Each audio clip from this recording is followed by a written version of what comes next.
په دې وروستیو کې هیواد کې د ټرافیکي پیښو کچه لوړه شوې چې له امله یې ګڼو خلکو ته مرګ ژوبله اوښتي. خو د ټرانسپورټ او هوایي چلند وزارت د ټرافیکي پیښو د مخنیوي په موخه له 6 شرکتونو سره په موټرو کې د جی پی ایس د نصب هوکړې لاسلیک کړي دي.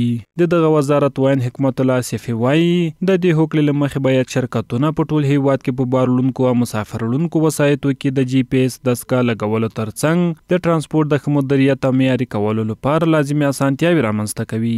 نوموړی زیاتوي هڅه کوي ترڅو له نورو شرکتونو سره هم په موټرو کې د جی پی ایس آلې لګولو او په دې برخه کې د خدماتو په وړاندې کولو کې هوکړې لاسلیک کړي. ترانسپورټ او هوایي چلند وزارت د 6 هغه شرکتونو سره تفاهم نامې لاسلیک کړلې کوم چې دوی به د جی پی ایس اړوند نصب او خدمات وړاندې کوي. موږ لا نور د دې کوښښ کوو چې د جی پی ایس د نصب لپاره او د خدماتو د وړاندې کولو لپاره د شرکتونو بسنه نه کوي او د نورو شرکتونو سره به هم په یاده پروسه کې چې ترڅو ښه خدمات وړاندې شي تفاهم نامې امضا شي. ترانسپورټ او هوایي چلند وزارت تل کوښښ کوي چې هیوادوالو ته لازم مناسب او پر وخت خدمات وړاندې کړي. ورته مهال یو شمېر هیوادوال د ټرانسپورټي نظم برخه کې دغه وزارت هڅې ستایي او وایي چې موټرو کې د یادو پرمختللو آلو په لګولو سره به د ټرافیکي پیښو کچه د پام وړ راکمه شي.